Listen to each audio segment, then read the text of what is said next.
झूठ नहीं बोलती। सुधा और राकेश के 3 बेटे थे। शादी के बाद तीनों माँ बाप से दूर रहते और सिर्फ त्योहारों में आते। माँ जी, पिताजी, अगली बार आप लोग हमारे घर आइएगा। अरे नहीं बहू, सब यही आ जाते हैं तो घर खिला खिला लगता है। हाँ बहू, तू हमेशा बुलाती है तो जरूर आएंगे तेरे पास भी। हाँ हाँ, दीदी का घर बड़ा जो है, सब कुछ आपने शादी के बाद दीदी को ही तो दे दिया था। हमें भी दिया होता तो हम भी बड़ा घर लेते। क्यों सुनील? अरे नहीं नहीं, पापा ने सबको एक बराबर ही दिया है। छोटी बहू, क्या चाहिए तुम्हें, बोलो। वो आपके सोने की चेन वाली घड़ी है ना, वो अगर आप मुझे।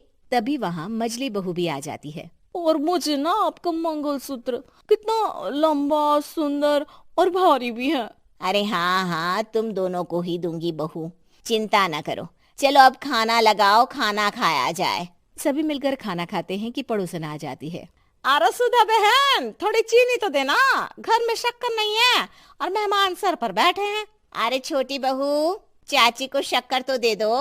अरे मजली दीदी, आप दे दीजिए ना, मैं यहाँ कम आती हूँ तो मुझे पता ही नहीं है कि सासू माँ सारी चीजें कहाँ रखती है। और तुम, मैं कौन सा यहाँ रोज शक्कर फाँकने के लिए आती हूँ, मुझे भी नहीं है पता। तभी बड़ी बहू हाथ में चीनी की कटोरी लेकर आती है। चाची, शक्कर आप लोगों का बड़ा सहारा है माँ जी और पिताजी को, वरना हम लोग तो यहाँ रहते ही नहीं। आप जैसे पड़ोसी हैं तो हम निश्चिंत है। और जीती रहे बहू, अब तो ये घर पड़ोस कम परिवार ज्यादा लगता है। सुधा अपनी बड़ी बहू को देखकर बहुत खुश रहा करती थी। वो उससे अक्सर घंटों बात भी किया करती, लेकिन दोनों दूसरी बहुओं का भी वो समझती थी कि शायद छोटी है, वक्त आने पर संभल जाएंगी। समय आ जाता है जब सभी को वापस जाना होता है।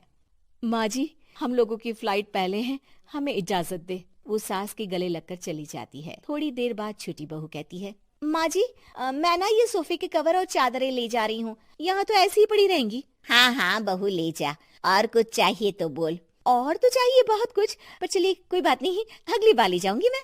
ऐसे ही मंजली बहू भी घर का बहुत सारा सामान ले जाती है। सभी के जाने के बाद सुधा राकेश से कहती है, घर कितना सूना लग रहा है ना। हाँ, और खाली भी। तुम्हारी दोनों बहुएं सब बटोर गई। अरे ठीक है ना, हम दोनों ही तो हैं, कितना सामान लगेगा, फिर उन लोगों की नई गृहस्थी, इतना मत सोचा करे। समय बीतता है। ऐसे ही हर साल त्योहारों में सुधा और राकेश के बच्चों की बहू आते और जाते वक्त ढेर सारा सामान पैक कर कर ले जाती। लेकिन कुछ ही सालों में सुधा का देहांत हो जाता है। पिताजी, आप यहाँ अकेले क्या करेंगे? हम लोगों के साथ चलिए। अरे नहीं नहीं बहू, इस घर में सुधा की यादें हैं, मैं उसे नहीं छोड़ सकता हूँ। अब तुम लोगों की माँ नहीं रही। देख लो, वैसे तो मैंने उसके जीते जी सब कुछ दे दिया है, लेकिन कुछ उसका पर्सनल कीमती सामान था जो ये है, ले लो। सामान में होती है एक घड़ी और एक मंगलसूत्र। माँ जी ने कहा था कि वो ये घड़ी मुझे देंगी। हाँ हाँ, पिताजी, माँ ने सबके सामने ये घड़ी सरिता को देने के लिए कहा था। उठा लो सरिता माँ की घड़ी। अब क्या था, छोटी बहू फट से घड़ी उठा लेती है। और पिताजी, ये मंगलसूत्र तो माँ ने मुझे ही देने को कहा था, याद है ना? वो सभी की ओर इशारा करती है। तू भी ले ले ये हार बेटा, कोई बात नहीं। मंजली फटाक से हार उठा लेती है। ससुर बड़ी बहू की तरफ देखते हैं। तुझे क्या दूं बेटा? पिताजी, माँ ने एक चीज मेरे लिए भी रखी है।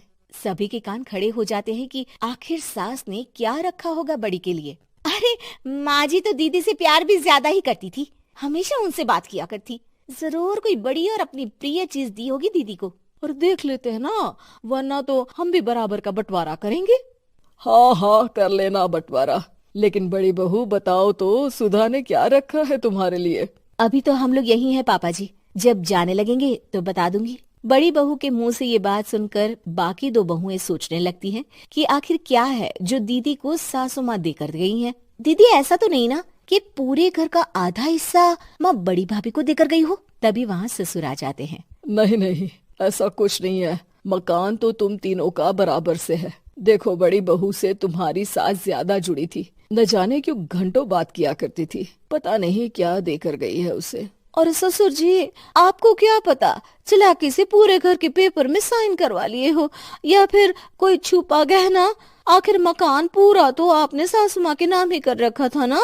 अब घर में ये सस्पेंस बन जाता है कि आखिर बड़ी बहू क्या लेकर जाएगी। फिर वो दिन भी आ जाता है जब बड़ी बहू के जाने का समय हो जाता है।